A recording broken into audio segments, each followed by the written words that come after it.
Bien. ¿Me escuchan bien ahí, chicos?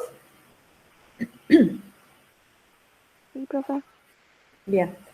Eh, en la clase de hoy voy a darles los conceptos básicos de crecimiento que corresponden a la unidad 10.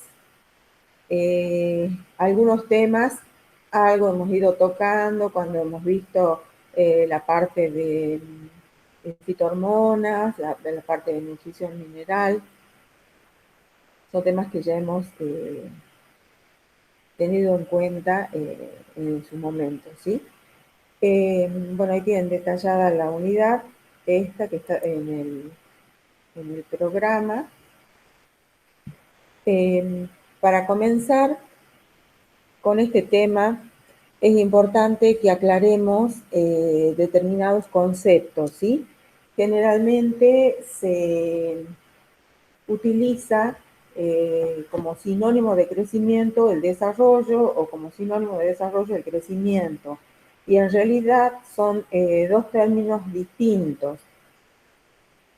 El desarrollo es aquel proceso que es mucho más general y que conduce a la formación de la construcción de la planta. Eh, es decir, todos aquellos cambios que van a ocurrir desde semilla hasta que la planta está conformada definitivamente. Entonces pasa por distintas etapas que componen el desarrollo. Así como si comparamos una planta con una computadora, en una computadora existen distintos programas que hacen a su funcionamiento. En el caso de las plantas, también podemos hablar de programas de desarrollo, es decir, las plantas ya están programadas para atravesar esos distintos momentos en el ciclo de su vida y van a ir formándose de tal manera que a medida que va a ir pasando el tiempo, se va a ir transformando de una plántula con un determinado número de hojas en una planta adulta que tenga distintos niveles de hojas, con aparición de yemas reproductivas, con aparición luego de flores, de frutos. Es decir, son todos cambios que nosotros vamos, cambios cualitativos que vamos a ir percibiendo, y a eso se refiere el desarrollo. Son todos aquellos cambios que nosotros vamos a percibir y que van a ir construyendo la planta. Esos programas que componen el desarrollo ya están establecidos, que son la embriogénesis, la formación del embrión que se encuentra en la semilla, el estado juvenil, el estado de plántula cuando hay emergencia, luego de la germinación, la fase reproductiva, luego la etapa de senescencia o envejecimiento, finalmente llegando a la muerte del individuo. Aclarado este tema, y yo les había dicho que generalmente utilizamos como sinónimos estos dos términos, quiero que quede claro que el desarrollo es un proceso general y tiene características cualitativas, ¿sí? Y a su vez comprende otros dos procesos que son el crecimiento y la diferenciación. El crecimiento se refiere a cambios cuantitativos que van a ir ocurriendo a medida que ocurre el desarrollo. Son cambios cuantitativos, es decir, son cambios que yo los puedo representar a través de una medición, a través de una valoración, a través de un número, ¿sí? Puedo saber cuánto ha crecido en longitud aérea una plantita que tengo en una maceta, por ejemplo. Eso es, cuando estoy midiendo esa esa planta, la longitud aérea, estoy midiendo crecimiento. Es un cambio que acompaña al desarrollo, pero que es cuantitativo. Y la diferenciación se refiere a cambios cualitativos, ¿sí? Está referida a la especialización de una célula determinada para realizar una función determinada como componente de un cierto tejido, ¿sí? Entonces, la diferenciación es la especialización de las células. Acá hay que hacer un pequeño paréntesis, y está señalado ahí en la diapositiva, que estas células, una vez que han sido diferenciadas, mantienen las características que hacen que pueda, a partir de esas células, generarse o regenerarse nuevamente una planta completa. Es decir, son totipotentes, ¿sí? La totipotencialidad se refiere a la capacidad, entonces, que tiene cualquier célula de, en este caso, cualquier célula de la planta, de generar una planta con las mismas características a la que pertenece esta célula, ¿sí? Y en esto se basan los cultivos de tejido. Esto ocurre como consecuencia de que las células tienen esa capacidad de sufrir un proceso de desdiferenciación, es decir, dejan de realizar la función a la cual estuvieron destinadas y adquieren características de células meristemáticas, y se comienza todo un proceso para que se vuelva a formar una planta completa. Bueno, entonces, para aclarar, el desarrollo, que es un proceso general y abarcativo y tiene características cualitativas, comprende el crecimiento que se refiere a cambios cuantitativos, y la diferenciación, que se refiere a cambios cualitativos también y que tiene que ver con la especialización de las células. También van a encontrar en algunos textos que se utiliza como sinónimo de desarrollo la morfogénesis, ¿sí? Haciendo alusión a estos cambios estructurales que va teniendo una planta a lo largo de su ciclo de vida.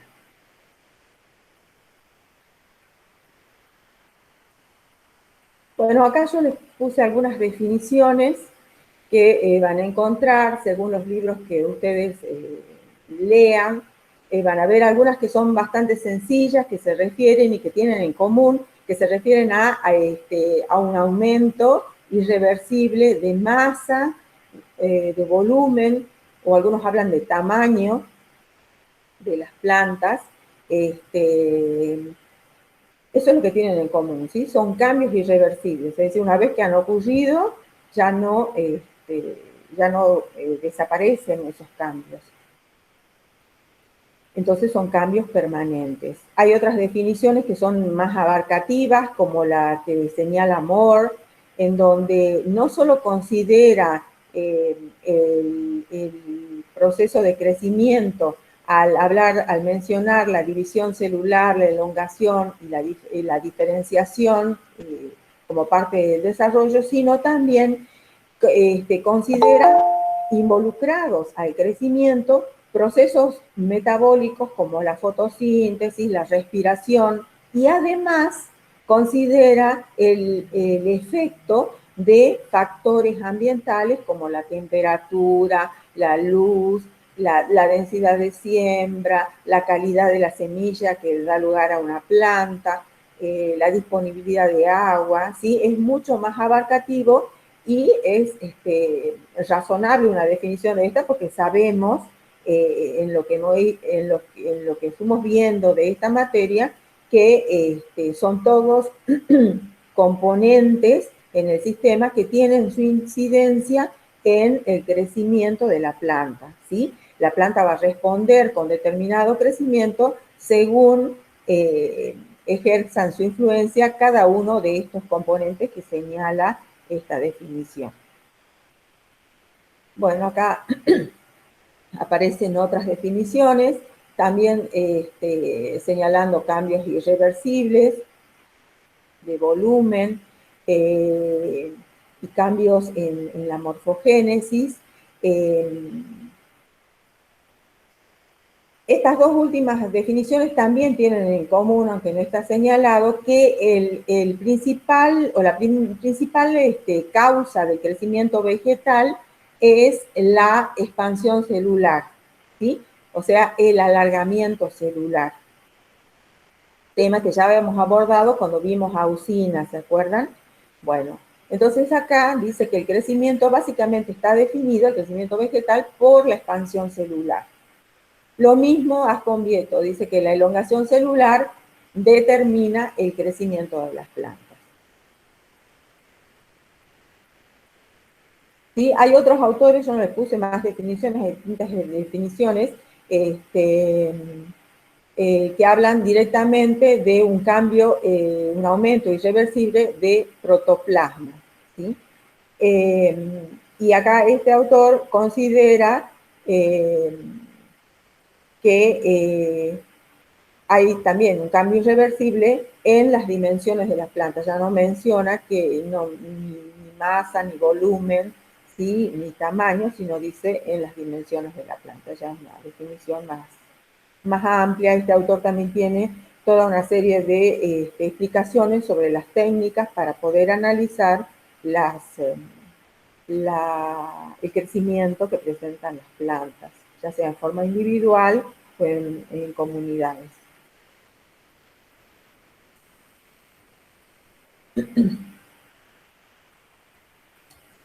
Entonces, en las últimas definiciones que vimos, se señalaba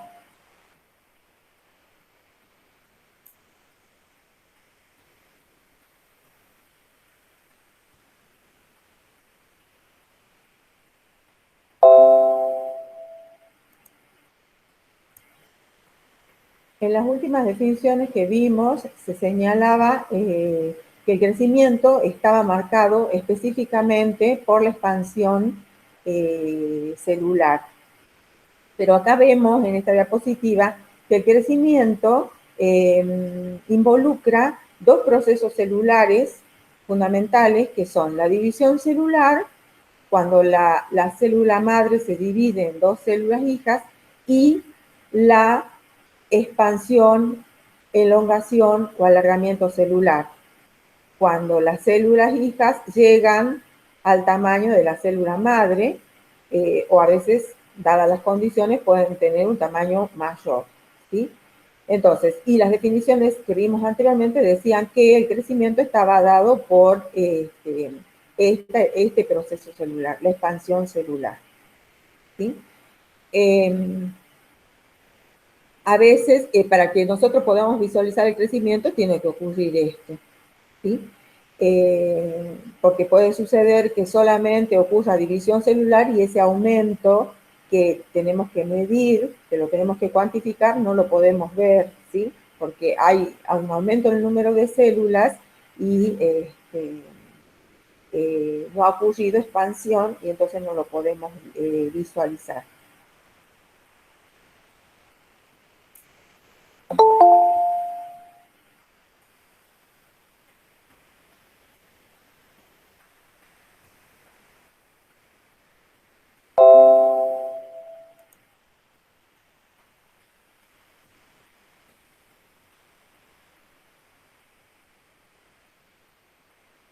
Bueno, entonces,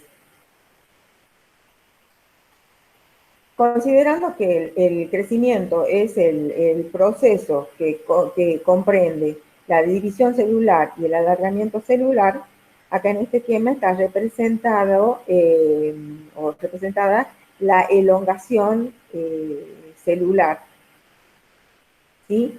Recuerden ustedes que nosotros habíamos visto este tema cuando analizábamos el efecto de las auxinas, en donde se considera como consecuencia de la acción de las auxinas un cambio de pH que genera un ablandamiento de la composición, de la estructura de la pared celular, y por lo tanto va a permitir la extensión de la célula cuando al mismo tiempo se genere un potencial osmótico, un potencial agua interiormente más negativo que impulse la entrada de agua a la célula. ¿Sí? Hay diversas teorías que tratan de explicar esta condición. Fundamentalmente en la etapa de extensión de la pared celular, señalando que esa extensión de la pared celular tiene que ver con una modificación bioquímica de la pared celular. ¿Sí? Hay una modificación de las fibras que componen la membrana celular, de los polisacáridos, glucanos, siloglucanos, y luego de esa modificación se produce una extensión de esa pared celular.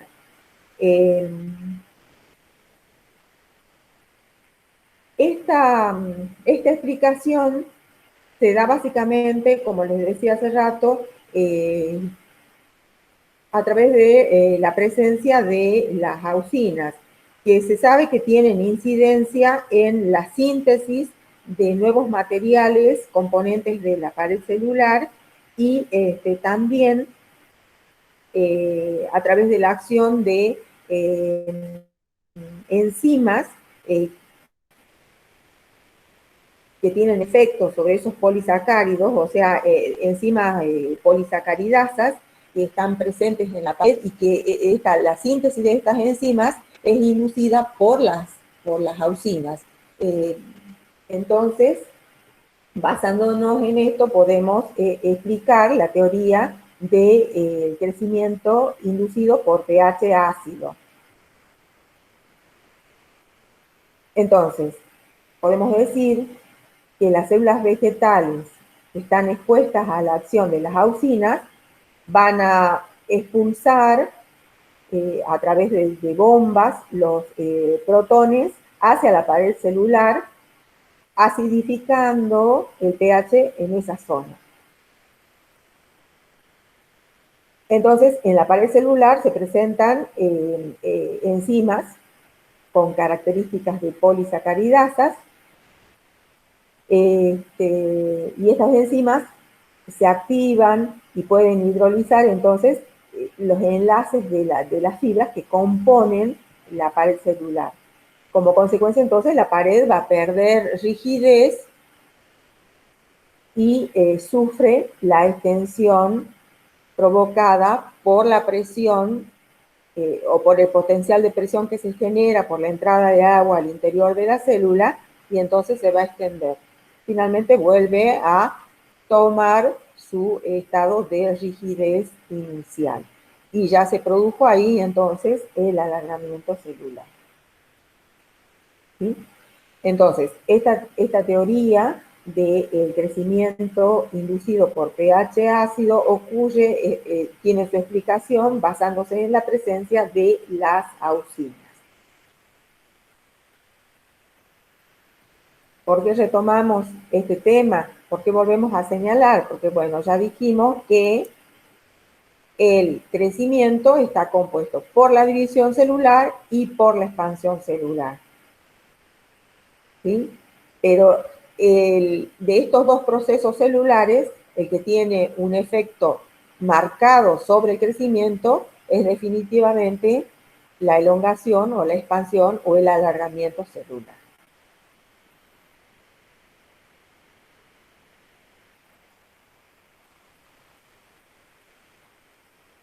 Bueno, esta diapositiva se refiere a el desarrollo, tema que yo les había aclarado al inicio, porque si bien hablamos del desarrollo de un individuo, también podemos hablar del desarrollo de una célula, ¿sí? Describiendo así el ciclo de vida de una célula.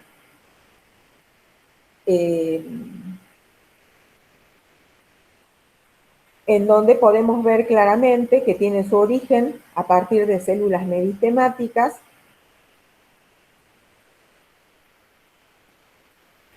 en donde ocurre la división celular, la expansión celular. Luego de la expansión celular viene un proceso de maduración que involucra la diferenciación. Esa célula especializada o diferenciada inevitablemente entra en senescencia en algún momento de su vida y finalmente llega a la muerte celular, en donde se habla ya a nivel de célula de la muerte celular programada. Toda célula desarrolla estos programas durante su vida y termina en una muerte celular programada. ¿Sí? Bueno, entonces esto para que vean lo que yo les describo a nivel de un individuo también ocurre a nivel de una célula.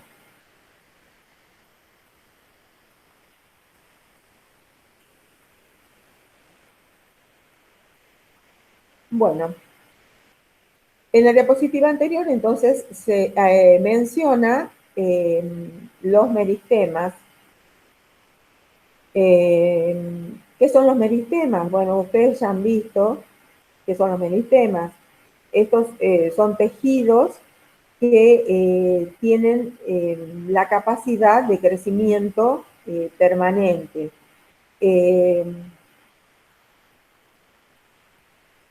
Tienen esa capacidad de dividirse permanentemente, ¿sí? Por eso se señala acá que tienen la capacidad mitótica, la capacidad de realizar mitosis. Estos meristemas pueden producir el aumento a lo largo del aumento de longitud de una planta, y estos son los meristemas apicales que se encuentran, son meristemas primarios que se encuentran en los ápices tanto de las raíces como de los tallos. Y luego tenemos meristemas laterales o secundarios, que son los causantes del crecimiento en grosor o en diámetro. También en el caso de las gramíneas podemos mencionar los meristemas intercalares, que son los que van a determinar el crecimiento de los entrenudos. Entonces, la multiplicación celular en una planta queda localizada en los meristemas y tienen una distribución entonces específica en la planta. ¿Qué son los meristemas? Habíamos dicho que eran esos tejidos que mantienen esa capacidad de crecimiento, ¿sí? O sea, son grupos de células que en general son de pequeño tamaño, tienen las mismas dimensiones en todos sus lados, es decir, son isodiamétricas, se caracterizan porque tienen paredes muy delgadas, núcleos grandes, vacuolas muy pequeñitas o a veces no están presentes, y lo fundamental, tienen esa gran capacidad de división.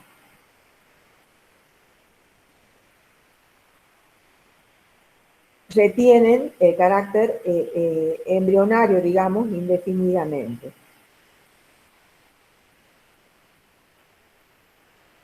Bien, a ver, veamos acá, en esta otra diapositiva se señala entonces la ubicación de los distintos meristemas. ¿Sí? Meristemas apicales en la raíz, en el ápice del tallo, y los meristemas laterales que van a producir el aumento de diámetro. O sea, son los responsables del crecimiento en volumen, tanto del sistema vascular fundamentalmente.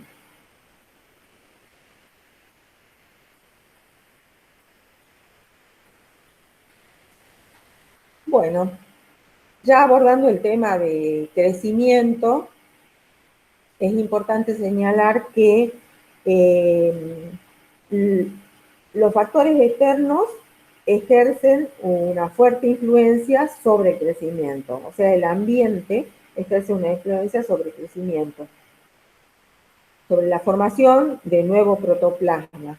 Ese crecimiento se traduce en un aumento de biomasa. La biomasa está representada por la materia seca que se forma en una planta. Entonces, afecta directamente al crecimiento, el ambiente. Podemos nosotros mejorar la respuesta que tiene una planta en cuanto a su crecimiento, en cuanto a su acumulación de materia seca, manejando adecuadamente un cultivo, manejando, por ejemplo, las labores culturales que se tienen que hacer dentro de ese cultivo, manejando la densidad de siembra, podemos entonces mejorar el crecimiento o el aumento de materia seca de una planta y también esto, cuando nosotros lo analizamos, vemos que hay una influencia entonces del factor ambiental sobre el crecimiento. Hay un efecto de las condiciones de manejo que se haga de un cultivo determinado, eso va a influir en el crecimiento. Pero también hay un límite, y ese límite que va a definir la respuesta de la planta está dado por la dotación genética de esa planta, ¿sí? Depende de su genotipo. Hay un límite en el cual hasta ahí va a llegar su respuesta, por más que nosotros le demos las mejores condiciones para que haya el óptimo crecimiento y hagamos el mejor manejo para que esta planta se desarrolle y crezca al máximo, ¿sí? Hay un límite que tiene que ver con el genotipo, con la dotación genética que tiene esa planta.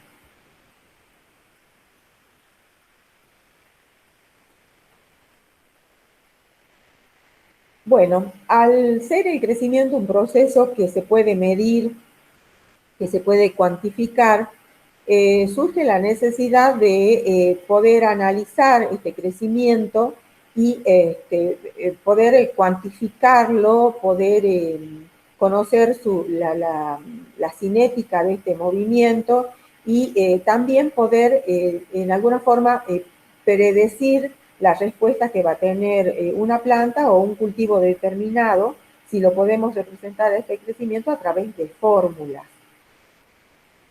El análisis que se puede hacer del crecimiento es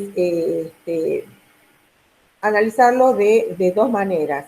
Simplemente ver cómo la planta puede realizar la fijación del dióxido de carbono a través de la fotosíntesis y cómo distribuye esa materia seca que forma o los fotoasimilados que produce a través de la fotosíntesis, cómo lo distribuye hacia la parte aérea y hacia la parte radical, o podemos hacer un análisis de esa fijación y de esa distribución de los fotoasimilados, pero teniendo en cuenta también el factor ambiental. Y ahí sería un análisis más integrado de lo que es el crecimiento vegetal. Entonces son dos formas de abordar el análisis cuantitativo del crecimiento, ¿sí? Ver cómo la planta crece simplemente, cómo distribuye esos fotoasimilados a la parte aérea o a la parte radical, o ver cómo es este crecimiento, pero afectado por el ambiente.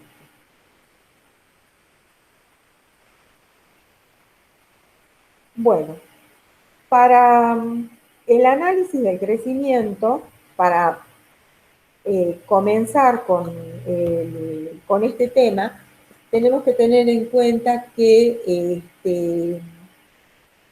podemos utilizar mediciones directas o parámetros fisiológicos para medir crecimiento, parámetros directos, y estos parámetros directos son algunos de los que ustedes ya se han venido familiarizándose en este tiempo, a medida que han ido cursando fisiología vegetal. ¿Cuáles son estos parámetros o estas medidas directas a través de las cuales yo puedo conocer el crecimiento? Acá les puse algunas, ¿sí? Longitud aérea, longitud radical. Recuerden, la longitud aérea, la medida que se realizaba de una planta desde el cuello de la planta hacia el ápice. La longitud radical, la medida desde el cuello de la planta hacia el extremo de la raíz más larga o de la raíz, de la raíz principal, hacia el extremo de la raíz principal. También eso depende del tipo de planta que se esté considerando.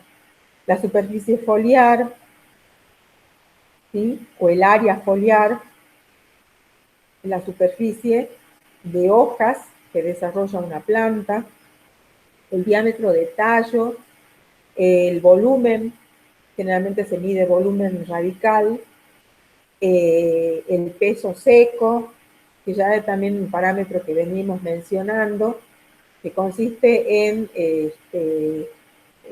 extraer la planta o una parte de la planta y llevarlo a estufa para que pierda agua, y medimos básicamente lo que es la materia seca. Y el peso fresco es el peso de la planta entera o alguna parte de esta, directamente como se extrae de la maceta, del campo, de donde estemos haciendo el estudio, sin eliminar su contenido de agua. De estos parámetros o medidas directas podemos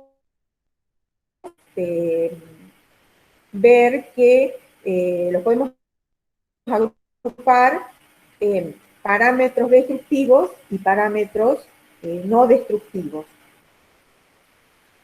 Parámetros destructivos son aquellos que para realizar su valoración se provoca la muerte de la planta, ¿sí? Y parámetros no destructivos son aquellos que yo puedo medir sobre la planta sin provocar la muerte de la misma, ¿sí? Un parámetro destructivo, por ejemplo, es el peso seco. Yo tengo que sacar la planta o una parte de la planta, llevarlo a estufa y luego de 48 horas realizo la pesada, ¿sí? Pero ya he provocado la muerte de la planta. El peso fresco también es un parámetro destructivo. Si yo tengo plantas que están creciendo en el suelo, las tengo que arrancar, tengo que pesarlas, ya las estoy matando. Pero también puede ser un parámetro no destructivo cuando tengo plantas que están en hidroponía, por ejemplo, y yo las puedo sacar, pesarlas. Cuando tengo que sacar el peso fresco total, puedo hacerlo de manera no destructiva, pero cuando se trata de hidroponía, yo puedo sacar las plantas, pesarlas y luego volverlas a colocar en el medio donde estaban creciendo, ¿sí?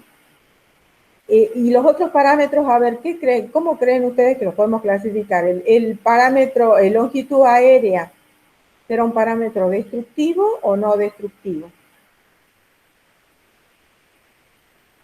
No destructivo, No destructivo, profe. al igual que la superficie aérea también, o foliar mejor dicho. La superficie foliar también se puede hacer de manera no destructiva. Yo puedo agarrar la plantita, ir marcando los contornos, o le puedo sacar fotos, las puedo escanear y puedo estimar la superficie foliar. Pero también se puede hacer la superficie foliar de manera destructiva.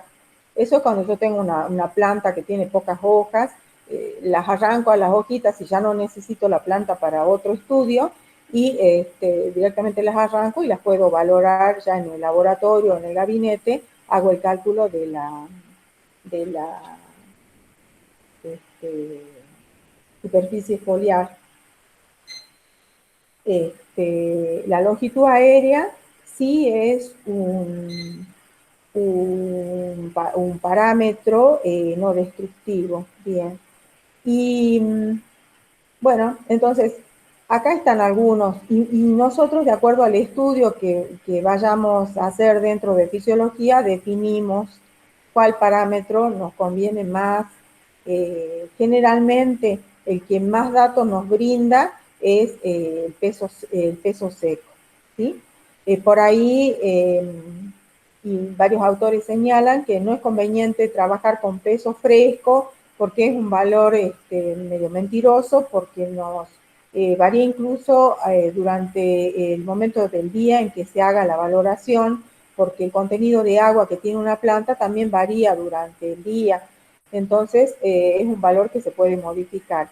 El valor más confiable y el más utilizado en cualquier trabajo que ustedes vean de fisiología es el de peso seco, luego seguido de área foliar. Pero este último valor es algo que es bastante difícil de determinar si no se cuenta con aparatos específicos. Es difícil andar valorando hojita por hojita la superficie que presenta cada una de estas, ¿sí? Entonces, repito, de acuerdo al estudio que se vaya a hacer dentro de la fisiología vegetal, uno elige cuál es el parámetro más importante que voy a valorar. Si yo quiero hacer un estudio sobre el efecto que tiene determinado suelo sobre el crecimiento de las raíces, entonces ahí, bueno, decido qué parámetro elegir, ¿sí? El volumen radical o peso seco de raíz. Entonces depende del estudio que se quiera hacer. Fíjense, bueno, también las unidades hay que tenerlas en cuenta. Cuando hacemos la presentación de los resultados en tablitas, siempre señalen la unidad en la que se expresa cada uno de esos parámetros. Bueno, y el análisis de crecimiento también lo podemos realizar a través de medidas indirectas, que no son más que fórmulas en donde se aplican las medidas directas. Esas ya las vamos a ver más adelante.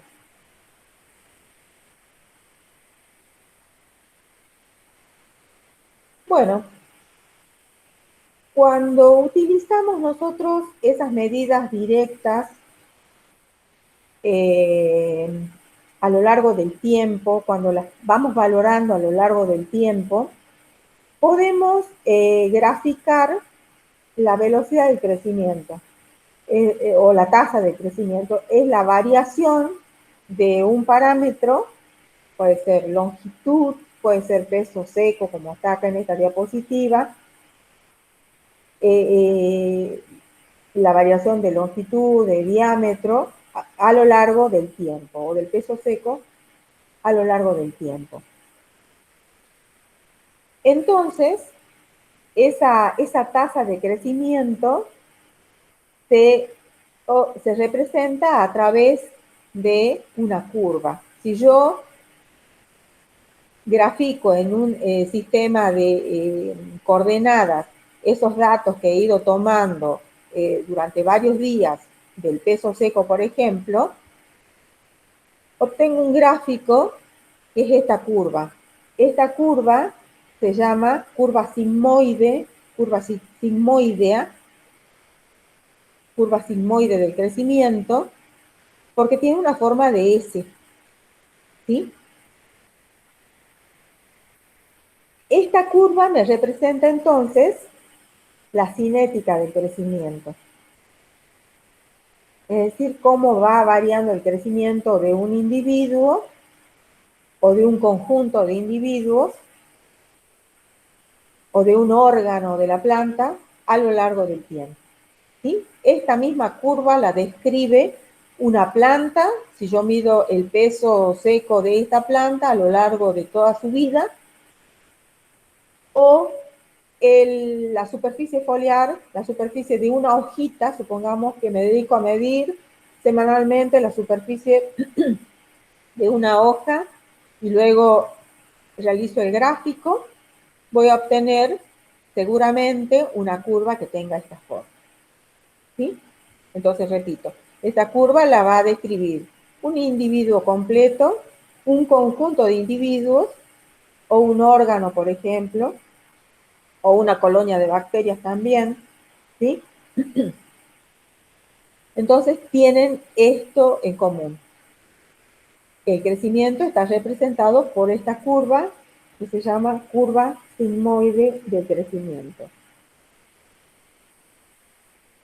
En esta curva nosotros podemos diferenciar tres fases o tres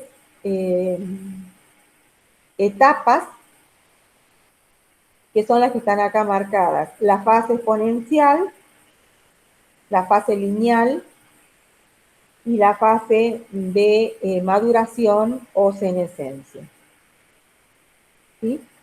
A ver si les puedo marcar con el lápiz.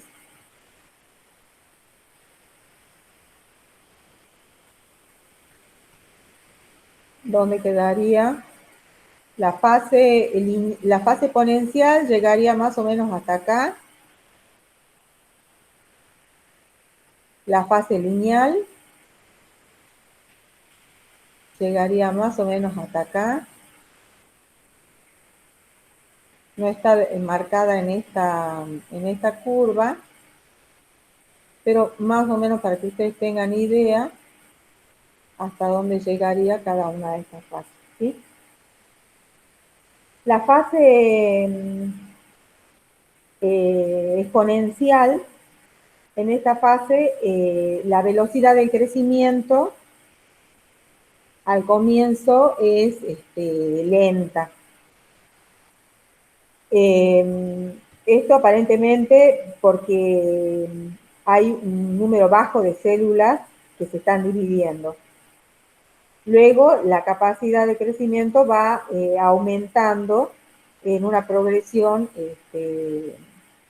geométrica, digamos, y durante en esta fase, el proceso celular que predomina es la división celular. ¿Sí? Luego de esta fase sigue la fase lineal. Tiene la característica de que en esta parte, digamos, de la curva, hay aumentos iguales en el mismo periodo de tiempo. ¿Sí? Es decir, a periodos iguales de tiempo se producen aumentos iguales de crecimiento. Hay el mismo ritmo de crecimiento. Esta fase predomina cuando ocurren aumentos en longitud, por ejemplo, de la raíz o del tallo, fundamentalmente de los entrenudos, ¿sí? Y luego tenemos la fase de senescencia, que vendría a ser la última fase del crecimiento, donde ya hay una desaceleración y el sistema, digamos, el crecimiento de la planta se vuelve menos efectivo hasta que cesa completamente. ¿Sí? Esto ocurre, por supuesto, en órganos donde hay un crecimiento determinado. Por ejemplo, las hojas. ¿Sí? En las plantas nosotros vamos a ver un crecimiento, dos tipos de crecimiento, crecimiento determinado y un crecimiento indeterminado. ¿Sí? Generalmente el crecimiento indeterminado lo presenta el tallo, en donde va creciendo indefinidamente, o la raíz, ¿sí? Pero el crecimiento determinado está dado por algún órgano en donde llega un límite, llega un momento en que se llega a ese límite, ¿sí? Supongamos en este caso, se trataría, por ejemplo, de una hoja en donde se entra a la etapa de senescencia y hay un crecimiento desacelerado, ¿sí? Hasta que el crecimiento cesa completamente. Entonces, repito, el crecimiento se puede visualizar a través de un gráfico, se puede realizar la cuantificación del crecimiento y se obtiene una curva representando estos datos, volcando estos datos en un sistema de ejes cartesianos. Se puede obtener esta curva que tiene forma de S y donde se visualizan las tres etapas, ¿sí? La fase exponencial, la fase lineal y la fase o la etapa de senescencia.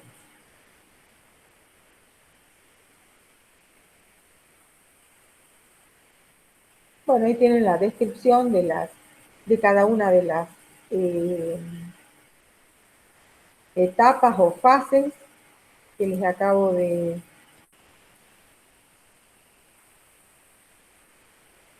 describir. Bueno, esta diapositiva es importante porque acá está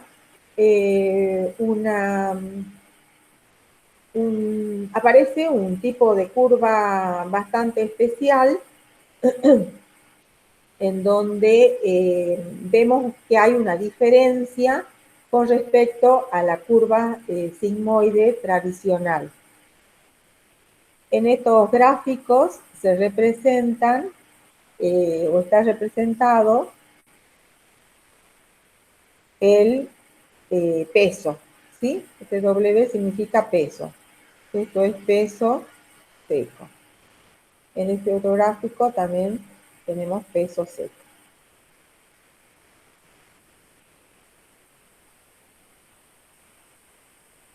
¿Sí?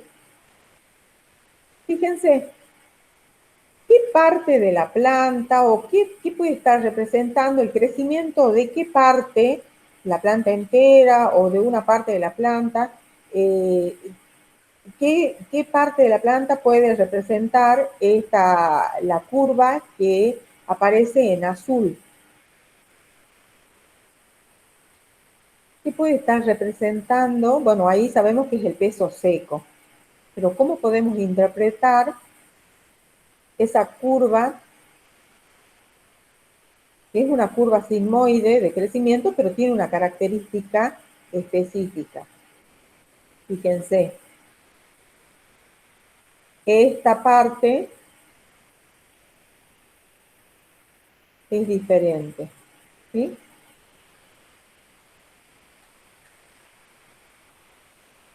¿Alguno tiene idea qué es lo que pasa acá?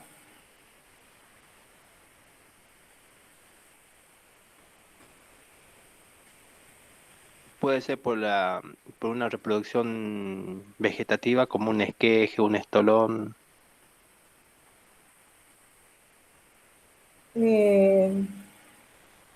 No.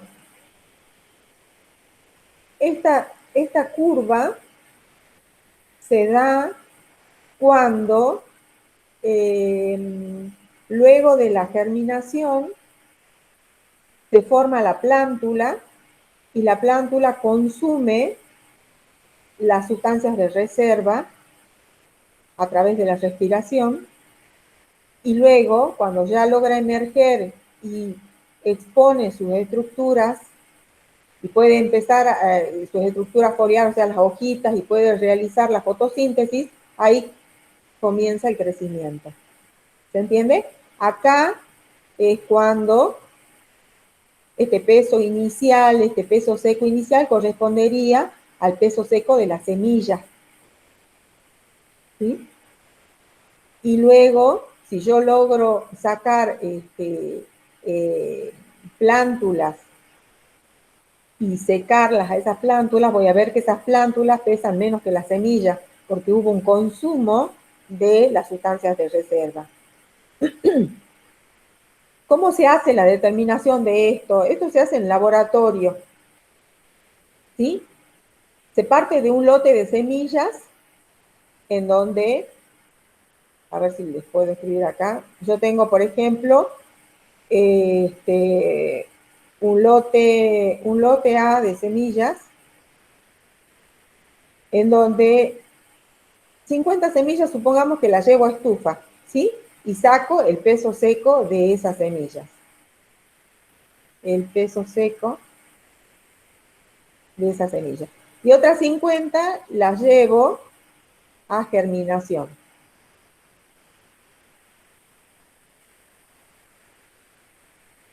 ¿Sí?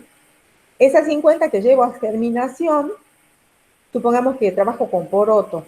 A los 9 días saco las plántulas, las llevo a estufa, las hago secar y hago la determinación de este valor, acá. El peso inicial que yo saqué con el primer grupo de semillas, saco el peso inicial y saco este valor. ¿Sí?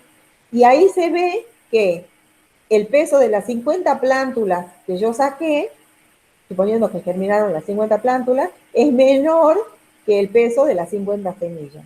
¿Cómo se explica esto? Porque ocurrió respiración, hubo consumo de las sustancias de reserva, y a pesar de que nosotros vemos que hubo un crecimiento porque las plantitas tienen un tamaño mayor que el de las semillas, hay un peso seco menor en relación al peso seco inicial cuando estaban en semilla, en la etapa de semilla. ¿Se entiende? Ya cuando comienza el proceso de fotosíntesis, ya ahí directamente empezamos a visualizar el aumento de peso. Esto es, por supuesto, teniendo en cuenta solamente el consumo a través de la respiración. El consumo de las sustancias de reserva a través de la respiración. ¿Se entiende ahí, chicos? Entonces, esta curva me representa el crecimiento de una plántula desde semilla, pero teniendo como parámetro el peso seco. Esta curva aparece cuando se tiene en cuenta el peso seco desde semilla.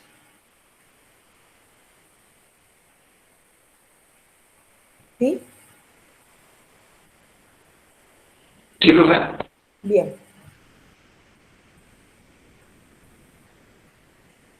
Bueno, esta diapositiva es para que ustedes vean que hay otros tipos de curvas en donde vemos ahí una curva doble sigmoide. ¿Se acuerdan que lo hemos visto en la clase pasada, donde veíamos post cosecha y se señalaba también la existencia de otros tipos de curvas que presentan, por ejemplo, en este caso, los frutos de carozo, en donde son como dos curvas sigmoides enganchadas, digamos, en donde cuando entra en una etapa de senescencia, inmediatamente, o una etapa de reposo, luego se inicia nuevamente el crecimiento.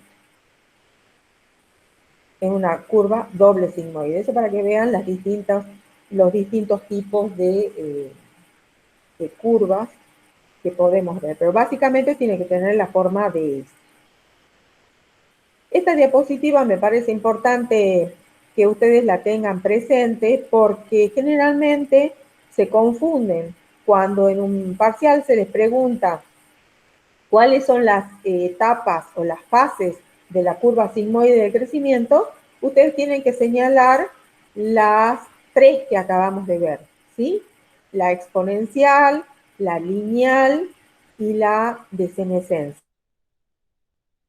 Etapas en la curva sigmoide. Ahora, cuando se habla de las etapas del desarrollo, son las que se señalan acá en la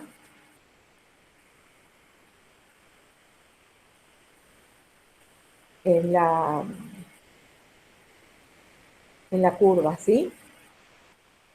Estas son etapas del desarrollo. van marcando los programas del desarrollo, van marcando cambios cualitativos que van ocurriendo simultáneamente con el crecimiento. En esta curva estamos representando crecimiento, pero simultáneamente van ocurriendo el desarrollo. Entonces, se las presento justamente para que no surja la equivocación cuando se les pregunte en el parcial cuáles son las etapas o las fases en una curva sigmoide de crecimiento. Ustedes tienen que mencionar las tres que yo les acabo de describir: la exponencial, la lineal y la desenescencia.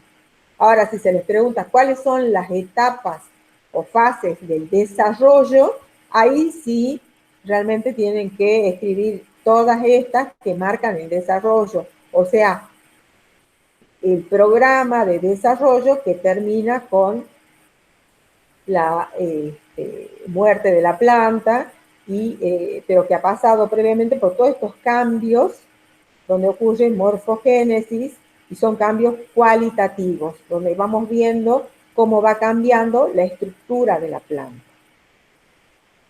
¿Se entiende?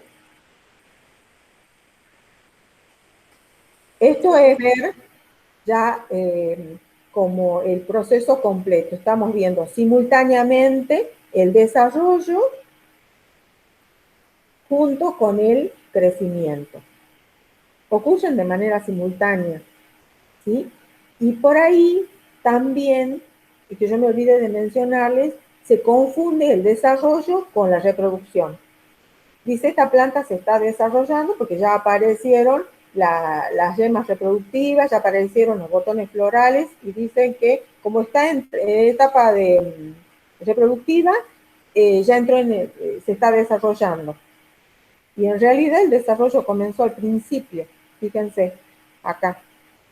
El desarrollo no solo se refiere a la etapa de reproducción, sino más las otras etapas o programas por las que tuvo que pasar la planta para llegar ahí. ¿Sí? Entonces no confundan desarrollo con etapas reproductivas. El desarrollo es mucho más, involucra todos los otros programas o etapas por los que tuvo que pasar la planta para llegar hasta acá. Y va a continuar luego hasta que llegue a la muerte. ¿Sí? Pero simultáneamente ha ido ocurriendo el crecimiento.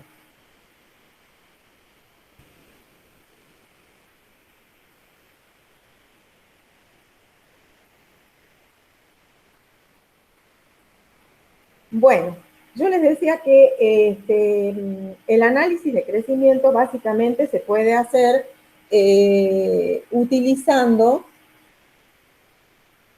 las medidas directas, pero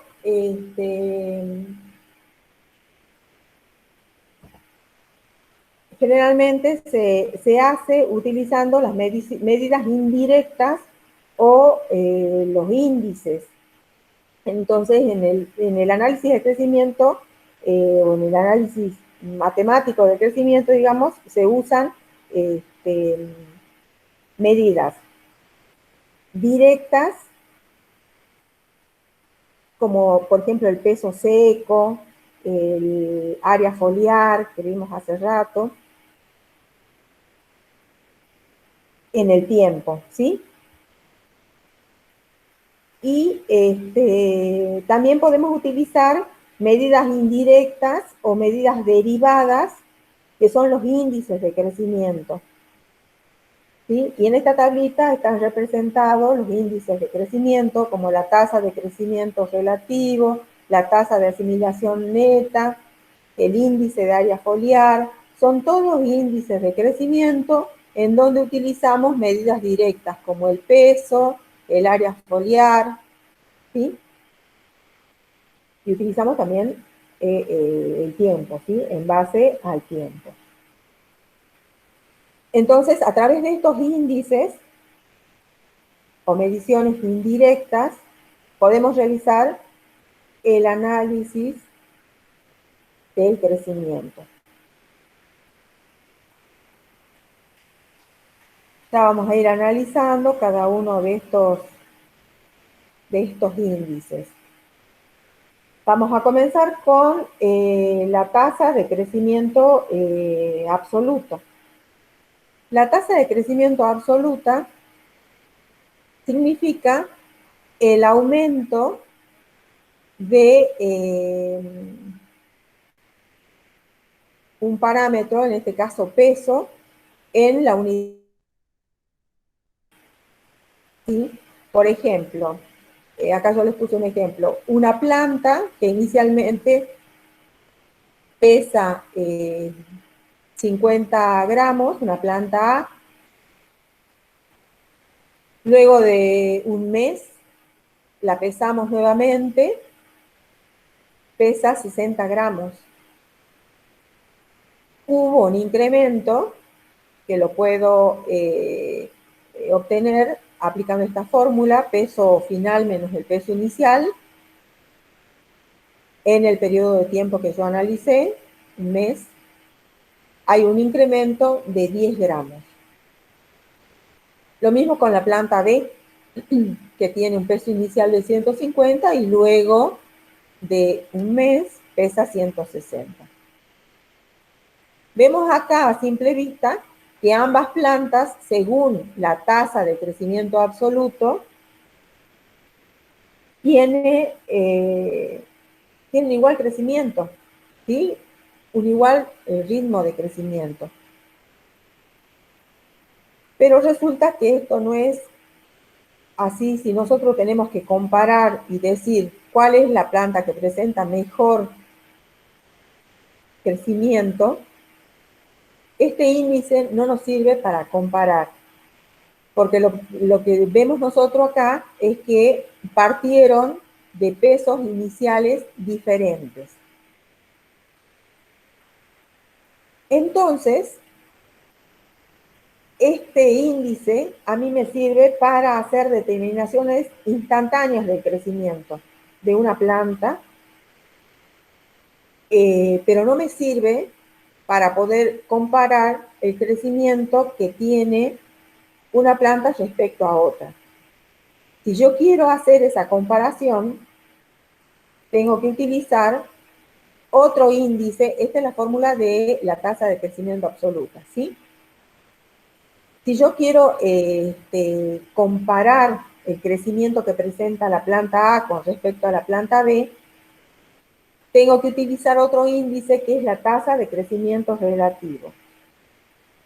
La tasa de crecimiento relativo expresa el incremento de peso seco, en este caso, en un intervalo de tiempo y en relación a un peso inicial, ¿sí? Esta P es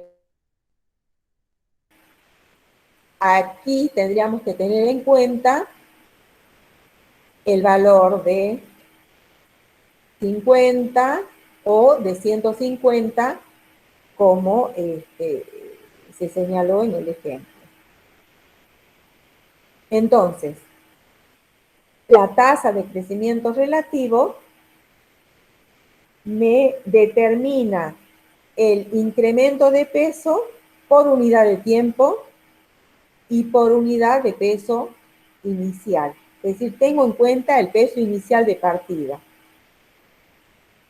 ¿Sí? Si, por ejemplo, a ver si puedo salir de acá.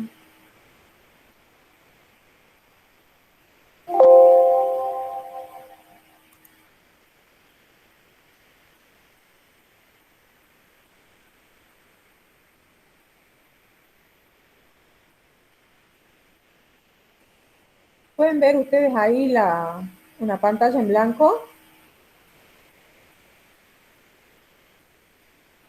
No, profe, vemos la presentación. No, profe.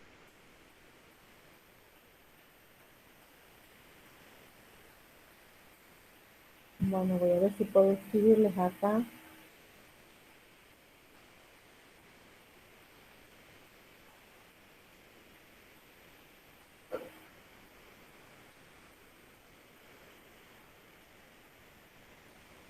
A ver si puedo escribirles. acá al costadito de la diapositiva. Si yo tuviera que hacer, por ejemplo, el cálculo de la tasa de crecimiento relativo para la planta A, ¿cómo quedaría la fórmula? La tasa de crecimiento relativo va a ser igual a 1 sobre 50 por 10, ¿sí? Que era la tasa de crecimiento absoluto. ¿Cuánto me da esto? 0,2 sería, ¿no?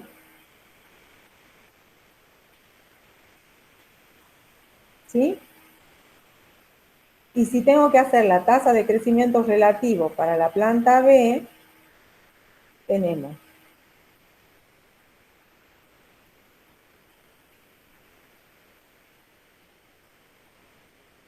1 sobre 150, que es el peso inicial, que vendría a ser este P que está acá, por 10, que es la tasa de crecimiento absoluto. ¿Cuánto me da esto?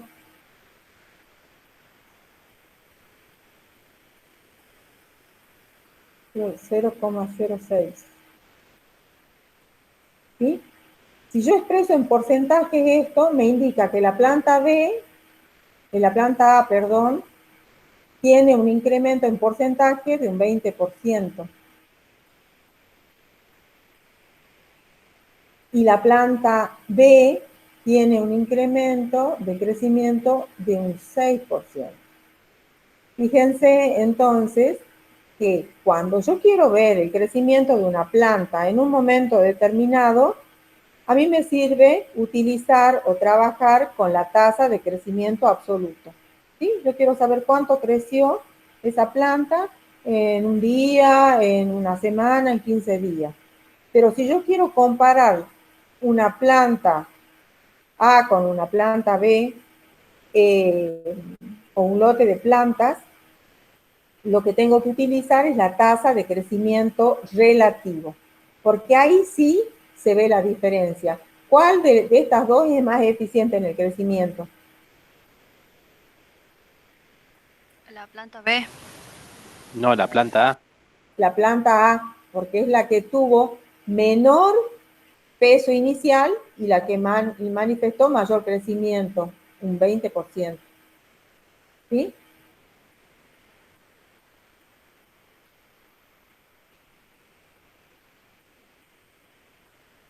¿Lo entienden ahí? Sí, profe. Sí. Bien. Otro índice de crecimiento es la tasa de crecimiento de cultivo.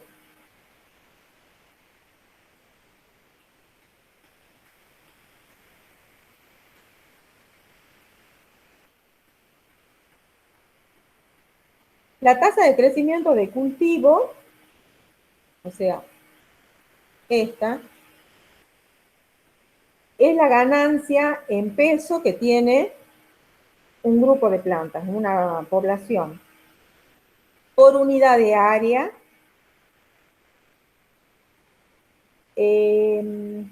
por unidad de tiempo, ¿sí? Y digamos que esta nos da mucho mayor información. Bueno, y tiene en cuenta el peso también, ¿sí? El peso seco. La tasa de crecimiento de cultivo me da idea de la productividad de materia seca de un cultivo. Entonces, por unidad de tiempo, ¿cómo varía por unidad de tiempo? Según la magnitud y el tamaño del sistema fotosintetizante. ¿Cuál es el sistema fotosintetizante o dónde está representado el sistema fotosintetizante? A través del área foliar, ¿sí?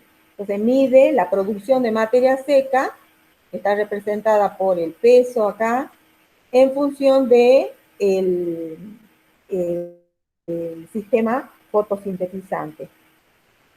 Y entonces está determinando la eficiencia fotosintética del cultivo. La tasa de crecimiento de cultivo también ustedes la van a encontrar representada con una fórmula que ya se las escribo. Acá al lado nomás. Ay, no sé qué le pasa a mi lápiz que no sale el...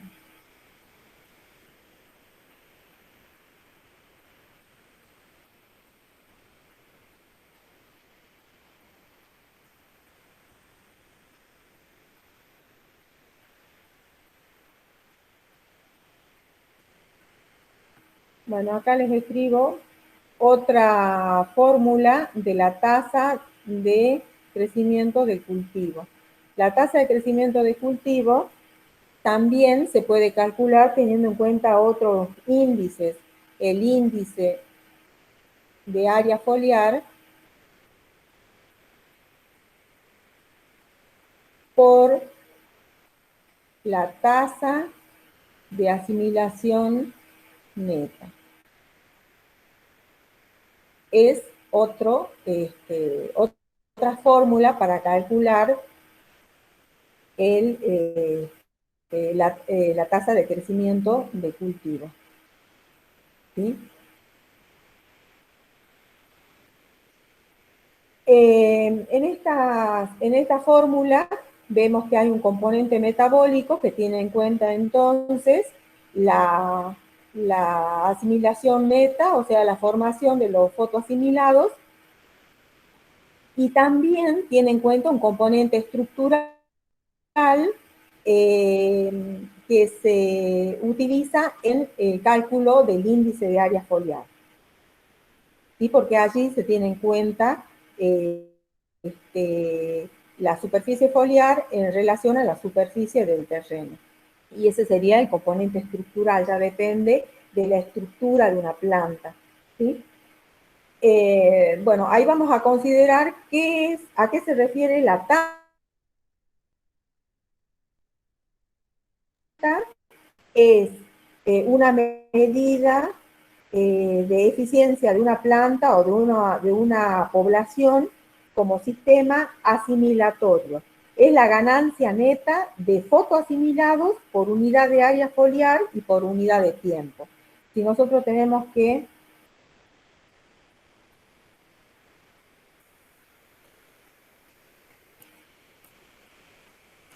ver en este cuadrito, tenemos la tasa de asimilación neta.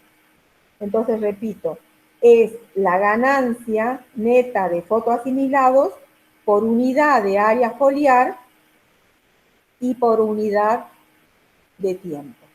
Esta sería la ganancia neta o el incremento de los fotoasimilados o la materia seca. ¿Sí?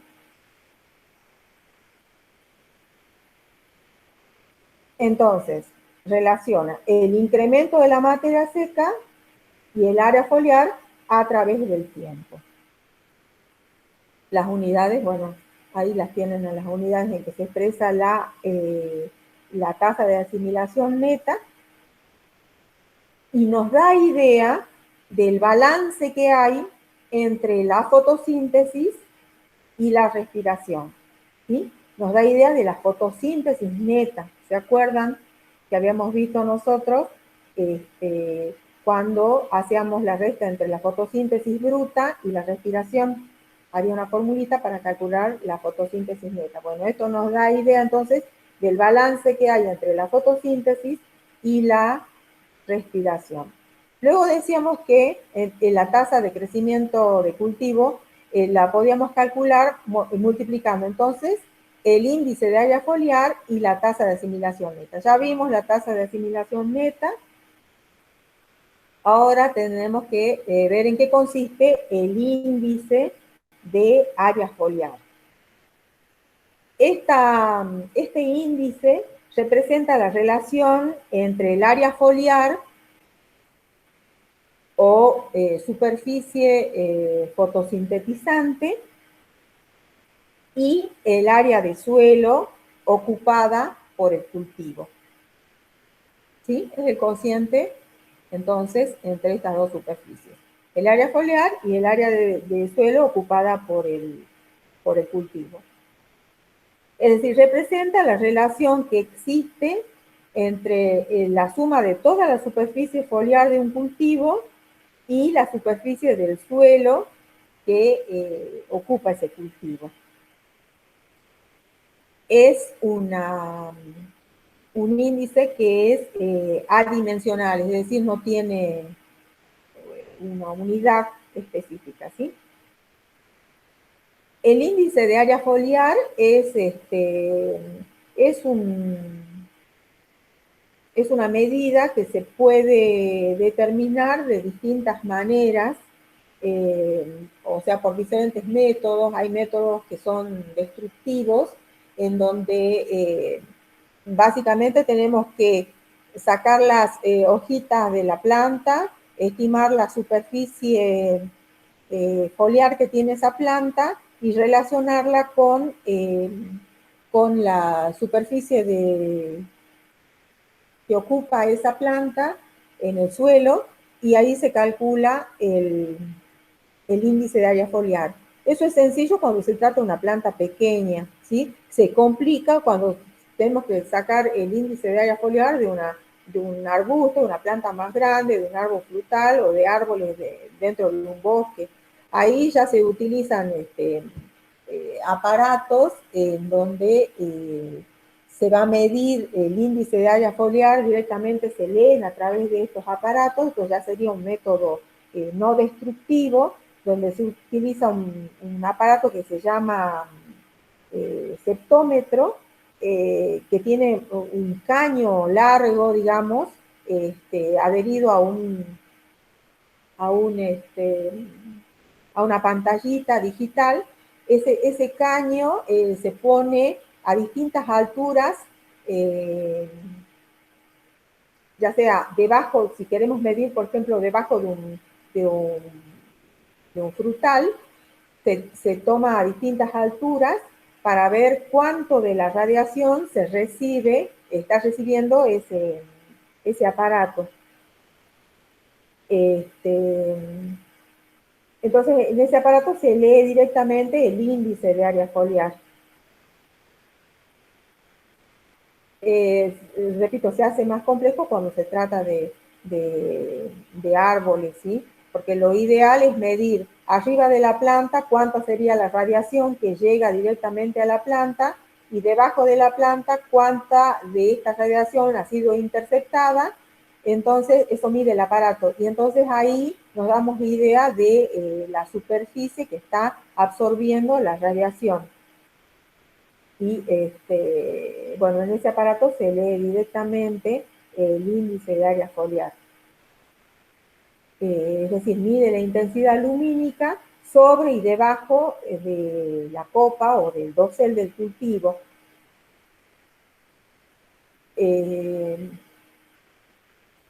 Esto nos da una idea a nosotros de la capacidad que tiene ese cultivo o esa planta de realizar la fotosíntesis, ¿sí? Y de la productividad que va a tener esa planta o ese cultivo. Bueno, entonces estos eran los dos componentes para conocer la tasa de crecimiento de cultivo. Después tenemos otros índices, como por ejemplo el área foliar específica, que es la relación entre el área foliar y lo que pesan las hojas de las cuales se midió el área foliar. El área foliar específica da idea del grado de expansión del sistema fotosintetizante. Algo que me olvidé de decirles en el caso del índice de área foliar, en el para medir el índice de área foliar, o cuando se mide el índice de área foliar, se ve diferencias respecto a las plantas, a la estructura que tengan las plantas, según estas expongan sus hojas al sol, ¿sí? Hay un índice de área foliar distinto si vamos a medir, por ejemplo, el índice de área foliar en maíz, en donde las hojas no están completamente expuestas a los rayos de luz, distinto, estas se denominan plantas erectófilas, y frente a otras plantas que son planófilas que exponen la superficie foliar mejor al sol, y entonces hay una variación con respecto a la medición del índice de área foliar. Entonces hay que tener en cuenta esas características, o vemos ahí en este caso cómo la estructura de la planta influye en la valoración del índice de área foliar.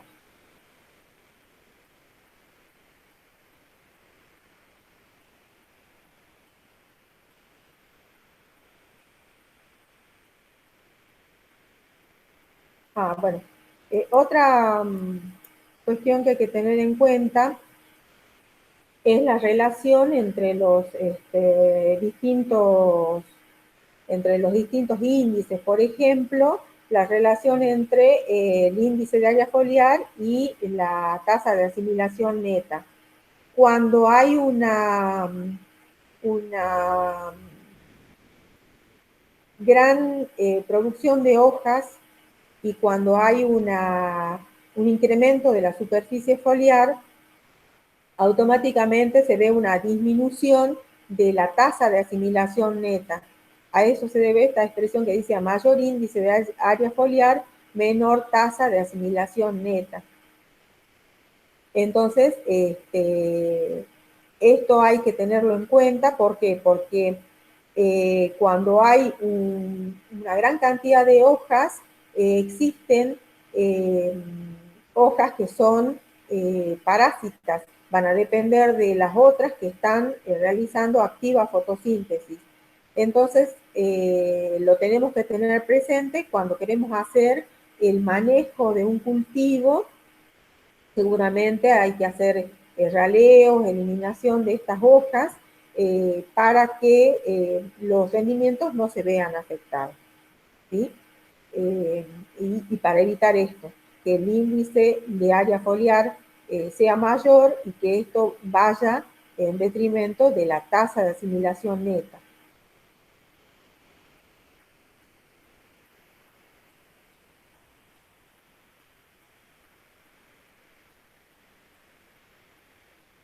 Bueno, esta curva representa la tasa de asimilación, la tasa de crecimiento absoluto, cómo es que ocurre el incremento en el tiempo de peso, en el tiempo, en relación a la curva de crecimiento. Fíjense, hay un aumento de la tasa de crecimiento absoluto en la fase exponencial. En la fase lineal de la curva sigmoide, la tasa de crecimiento absoluto entra en una meseta, y luego hay una disminución de la tasa de crecimiento, pero esto es considerando la tasa de crecimiento absoluto, ¿sí? Que es el primer índice que hemos visto.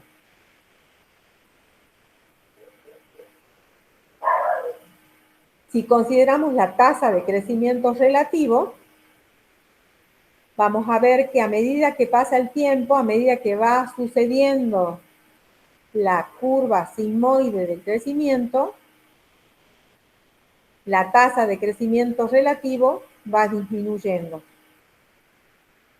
¿Esto por qué sucede? Porque si pensamos nuevamente en la fórmula que tenía, en la fórmula de la tasa de crecimiento relativo,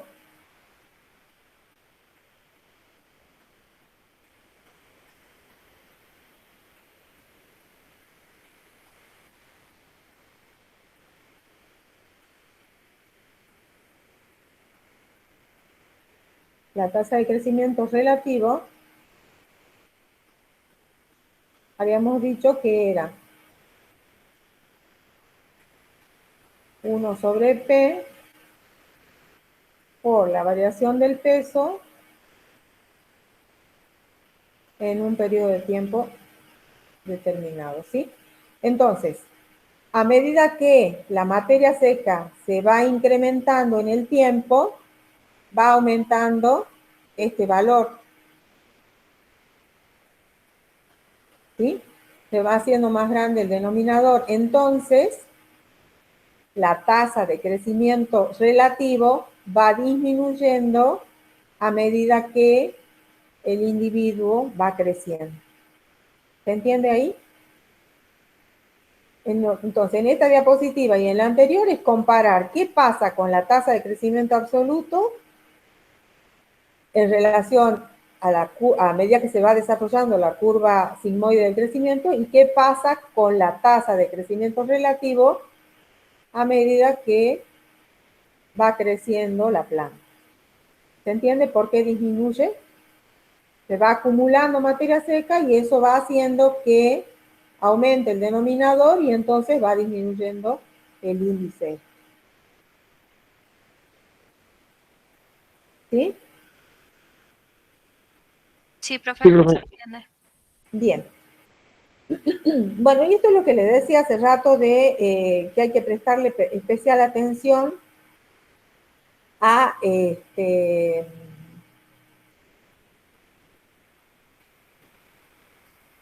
a la tasa de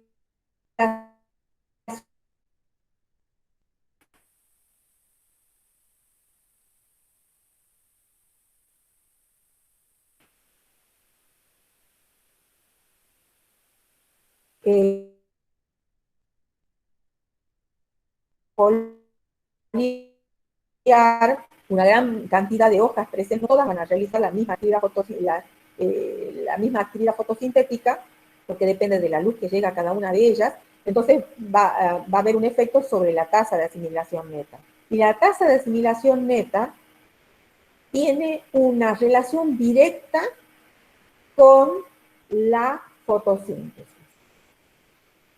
¿sí? Porque me representa la ganancia neta de fotoasimilados por unidad de área foliar y por unidad de tiempo. Entonces, la tasa de asimilación neta es una medida indirecta que a mí me da idea de la fotosíntesis que está realizando una planta, ¿sí? Hay distintas formas de medir fotosíntesis. Hay aparatos a través de los cuales yo puedo determinar la actividad fotosintética que está teniendo una planta, ¿sí? Pero también puedo determinar la actividad fotosintética o la velocidad de fotosíntesis, la tasa fotosintética, a través de la tasa de asimilación neta, ¿sí? Porque hay una relación directa. Si yo puedo valorar la tasa de asimilación neta, que repito es la ganancia de los fotoasimilados por unidad de área foliar, por unidad de tiempo, si puedo medir la tasa de asimilación neta, puedo conocer la tasa de fotosíntesis. Puedo conocer la capacidad de fotosíntesis que tiene una planta, porque hay una relación directa según este gráfico, ¿sí?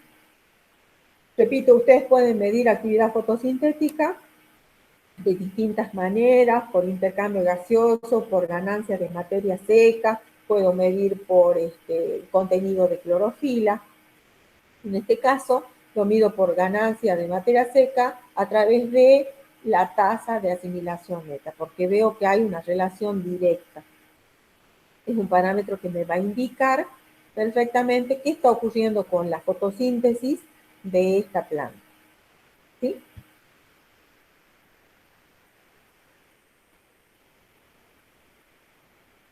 Bueno, y también hay otros índices o coeficientes que me van a dar idea de la distribución de los fotoasimilados a las distintas partes de la planta. Esto es conociendo la relación entre la parte aérea, y la parte radical, ¿sí? Ustedes van a encontrar índices, por ejemplo, donde se relaciona el peso seco de la raíz dividido el peso seco de la parte aérea, o al revés, el peso seco de la parte aérea, o sea, vástago, dividido el peso seco de la raíz. Esto es para conocer la distribución de los fotoasimilados, de la materia seca que se ha formado como producto de la fotosíntesis. O puedo conocer los coeficientes de reparto radical y el coeficiente de reparto aéreo. ¿Sí? ¿Cómo puedo conocer esto? A ver, les voy a escribir la formulita ahí. Por ejemplo, en el caso del coeficiente de reparto radical, ustedes tienen la descripción en el anexo de la guía de trabajos prácticos. ¿Cómo conozco esto? Resulta que yo saco el peso seco total de una planta, ¿sí? Y el peso seco total de una planta lo puedo desdoblar si separo las partes de la planta antes de llevar estufa. Tengo el peso seco aéreo y el peso seco radical, ¿sí? El coeficiente de reparto radical es tener en cuenta el peso seco de la raíz sobre el peso seco total. ¿Sí? Se expresa en porcentaje, es decir, cuánto del peso seco total de la planta está representado en el peso seco de la raíz. Y para el caso del coeficiente de reparto aéreo, tenemos el peso seco del vástago, o sea, de la parte aérea, sobre el peso seco total. Y se expresa, repito, en porcentaje, ¿sí? Considerando que el peso seco total es el 100%.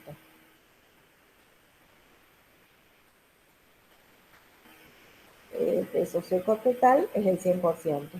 Entonces, en base a esto se saca cuánto de la materia seca está contenida en la raíz y cuánto de la materia seca está contenida en la parte aérea. Estos son los coeficientes de reparto, entonces que nos van a dar una idea de esa distribución de los fotoasimilados.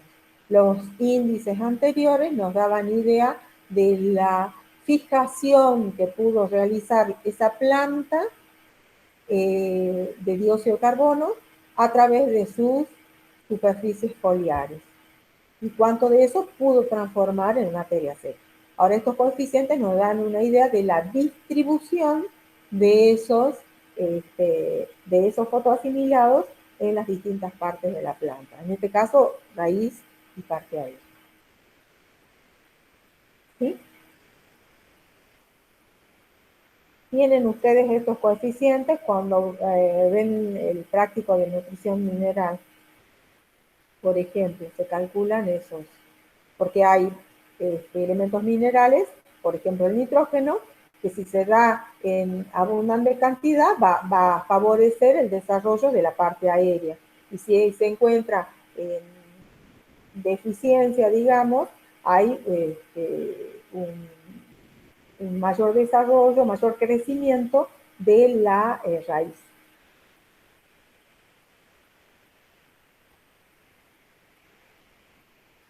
Bueno, Esta diapositiva yo la saqué de una publicación que hace referencia a las técnicas que se utilizan para analizar el crecimiento, en donde se calculan todos los índices que acabamos de mencionar, y esta es bastante importante, esta figura, porque representa cómo es que los factores ambientales y también factores endógenos, por ejemplo, factores ambientales como la luz, la temperatura, el dióxido de carbono, la producción de nitrógeno desde el suelo, y también factores endógenos como las hormonas, citocininas y auxinas, tienen efecto en los índices, ¿sí? En la tasa de crecimiento relativo, en la tasa de asimilación neta, en el área foliar específica, en el índice de área foliar, ¿sí? Como es que, por ejemplo, aumentando la radiación solar, la temperatura de dióxido de carbono, la producción de nitrógeno, vemos un efecto positivo en la tasa de crecimiento relativo, lo mismo que en la tasa de asimilación neta. Y por ejemplo, en el caso de el área foliar, fíjense, hay una disminución. ¿Por qué será? ¿Por qué será que cuando estos factores se encuentran incidiendo de manera positiva, en el área foliar específica vemos una disminución?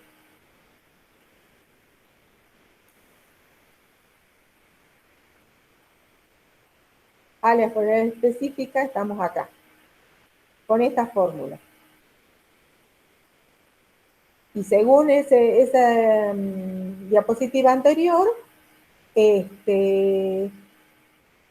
dice que al aumentar la temperatura, al recibir mejor radiación, al recibir una mejor nutrición, el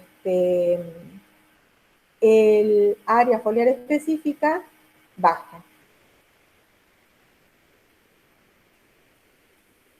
¿Quién me puede explicar eso? Fíjense, esta es la fórmula.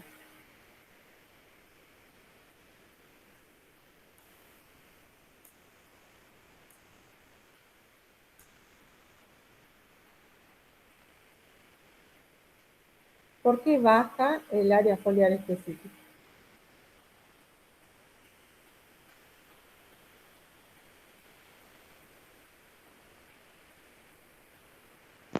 Porque aumenta el peso seco, puede ser, y eso es inverso al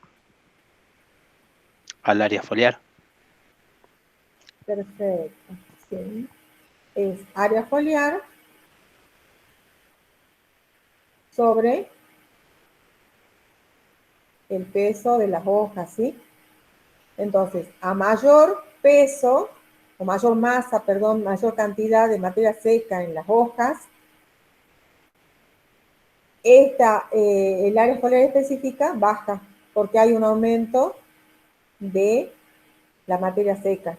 Eso nos está indicando que está realizando una gran actividad fotosíntesis y hay una gran acumulación de fotoasimilados. Profe, Sí. ¿Sí?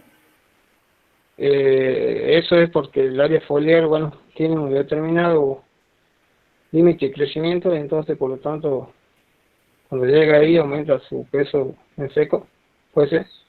Claro, y porque está dada estas condiciones que son favorables, hay una mejor tasa de fotosíntesis. Fíjese, son todas estas condiciones que van a actuar favorablemente, si son óptimas, van a actuar favorablemente sobre la fotosíntesis. Y si hay una alta tasa de fotosíntesis, aumenta la cantidad de fotoasimilados en la hoja. Aumenta la materia seca. Hay un aumento de biomasa. Profe, Perdón, y entonces hay una disminución. profe, ¿Sí? cuando usted dijo que la tasa neta es inversa o es como un indicador ¿Acá? de la, sí, tasa fotosíntesis, tasa fotosintética, Hay una ¿qué se relación refería directa, ahí? inversa, hay una relación directa. Cuando la tasa de asimilación crece, la tasa de asimilación neta crece la tasa fotosintética. Hay una relación directa, Directa, listo. directa, fíjate acá, directa. Hay una pendiente positiva y una tasa, una correlación positiva y es directa. Por eso es que yo les decía, si no tenemos nosotros ningún aparato, nada tecnológico nuevo que nos permita a nosotros medir la fotosíntesis, podemos hacerlo a la antigua, determinando la tasa de asimilación neta, determinando área foliar, peso seco, y entonces conocer la fotosíntesis. ¿Sí? Porque Sí, profe, gracias. directo.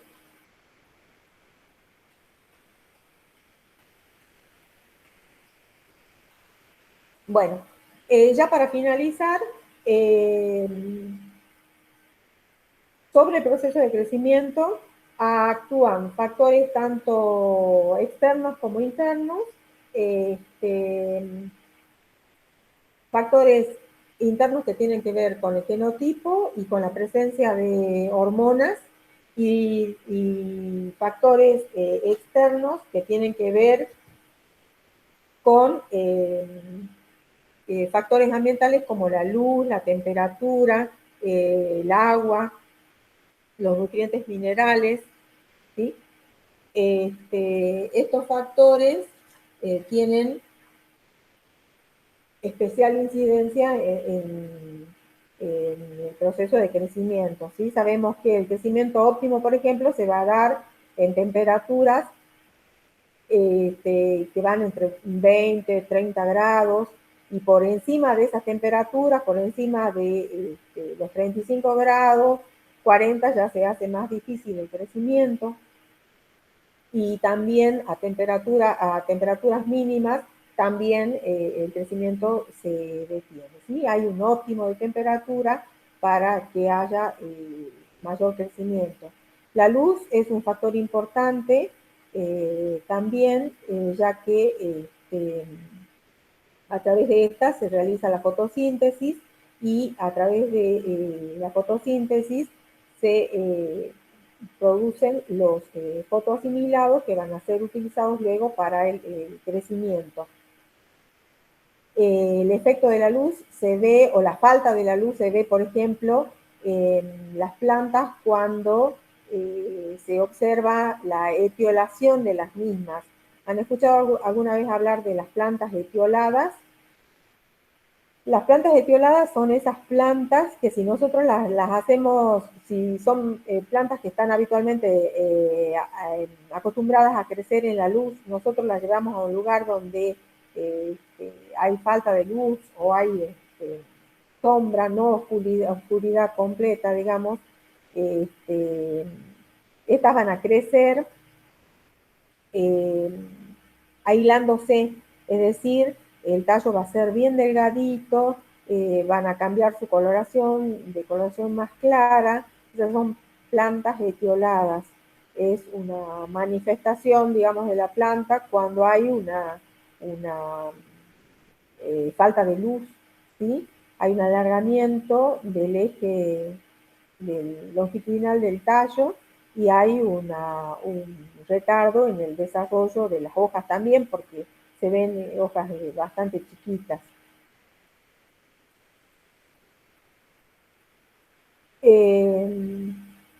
Otro factor importante es el agua, importantísimo, porque nosotros hemos visto el papel del agua en la fase de elongación celular, en el proceso celular de alargamiento celular, ¿sí?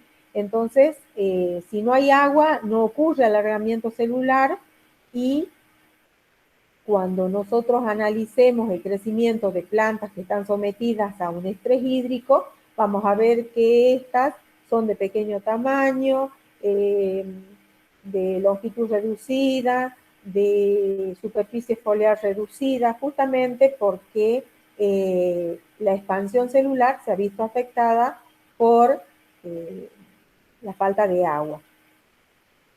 Y porque el agua también interviene en todos los procesos metabólicos que ocurren en la planta, ¿sí? Y con respecto a la nutrición mineral, todos los elementos minerales tienen su esenciales tienen su incidencia en el crecimiento y fundamentalmente lo tiene el nitrógeno, ¿sí?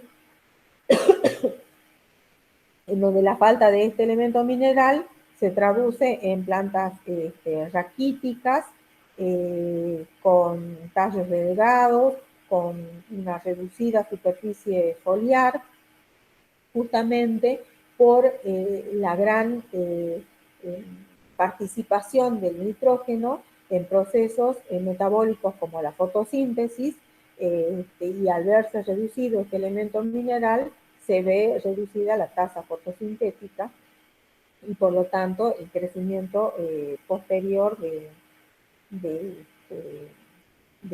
ese individuo.